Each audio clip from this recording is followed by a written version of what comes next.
হোয়াটসঅ্যাপের চ্যাট লিস্টের নিচে দেখতে পাচ্ছি যে আমাদের সামনে কিন্তু এই অংশটুকু আবার নতুন করে অ্যাড হয়েছে, ইন টু ইন ইনক্রিপ্টেড। তারপরে এরপর যদি আমি স্ট্যাটাসের উপর ক্লিক করি এবং তার নিচে সবার নিচে যদি চলে যায় এবং তারপরেও আমি দেখতে পাচ্ছি যে আমাদের সামনে কিন্তু আবারও এটা end to end encrypted. Okay, so এরপর যদি কলে যাই, কলেও সেম একই দেখতে পাচ্ছি যে এটা কিন্তু আমাদের এখানেও রয়েছে। তো এর মানেটা কি, এটা আমরা অনেকেই বুঝতে পারছি না যে হোয়াটসঅ্যাপ আবার এটা কি তুলে ধরলো আমাদের সামনে। তো যদি এর ওপরে আমি যদি ক্লিক করি আলতো করে দেখতে পাচ্ছি, তারপরে একদম সম্পূর্ণভাবে লেখা কিন্তু রয়েছে যেটা কি দেখতে পাচ্ছি এখানে আমরা কি না দেখতে পাচ্ছি এখানে একটা অংশ কিন্তু রয়েছে, এই যে এই অংশটুকু আমরা পড়ে নেব। তো ইয়োর চ্যাটস অ্যান্ড কলস আর প্রাইভেট, অর্থাৎ আপনার কল এবং চ্যাট, আপনি যার সঙ্গে কথা বলেন তার চ্যাট এবং কল দুটোই কিন্তু আমাদের প্রাইভেট থাকবে। কল বলতে হোয়াটসঅ্যাপের যে কলটা করি সেই কলটা। তো এখান থেকে ইয়োর চ্যাট অ্যান্ড কলস আর প্রাইভেট, অর্থাৎ দুটোই কিন্তু সম্পূর্ণভাবে আপনার কি রয়েছে না প্রাইভেট রয়েছে। এরপর নিচে অংশটুকু আমরা যদি পড়ি, in to in encryption keeps your personal message and calls between you and the people you choose.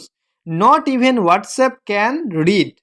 তাহলে আমরা দেখতেই পেলাম যে এটা একটা কি না, এটা একটা আমরা যদি তারপরে নিচে দেখতে পাচ্ছি যে text to voice message, audio message, তারপর photo, location share, status update.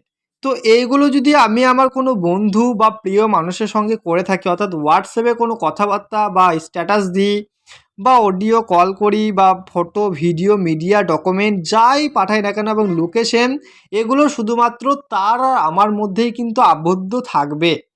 তৃতীয় ব্যক্তি অর্থাৎ এমনকি হোয়াটসঅ্যাপ নিজে বলছে যে not even WhatsApp can read, সেটা হোয়াটসঅ্যাপও কিন্তু পড়তে পারবে না।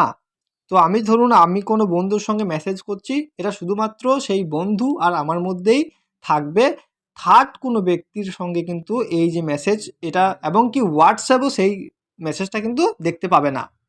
তো এটা কোনো ঘাবড়ানোর বিষয় নেই, এটা খুব একটা সুন্দর আপডেট। এই আপডেটটা আমার নিজের ভীষণভাবে ভালো লেগেছে। তো এই আপডেটটি আমাদের নিজেদের খুব ভালো কাজে লাগবে, তার জন্যই হোয়াটসঅ্যাপ এটা প্রোভাইড করেছে আমাদের সামনে। তো নিশ্চয়ই এটা আমরা সকলেই বুঝতে পেরেছি, তো আর কোনো চিন্তা নেই। তো আপডেটটা হচ্ছে এটাই যে নিজেদের মেসেজ বা ফটো বা ভিডিও কল, অডিও কল যাই করি না কেন সেগুলো কিন্তু আমাদের নিজেদের প্রাইভেসির মধ্যে থাকবে, অর্থাৎ প্রাইভেট হয়ে থাকবে। কোনো ব্যক্তি সেটা এমনকি হোয়াটসঅ্যাপ নিজে বলছে যে আমিও সেটা দেখতে পাবো না। তো আজকের এতটুকুই একটা আপডেট। তো আপডেটটি ভালো লাগলে অবশ্যই একটা লাইক করবেন এবং চ্যানেল নতুন হলে চ্যানেলটিকে সাবস্ক্রাইব করবেন। সো দেখা হচ্ছে নেক্সট পরবর্তী কোনো এক ভিডিওতে।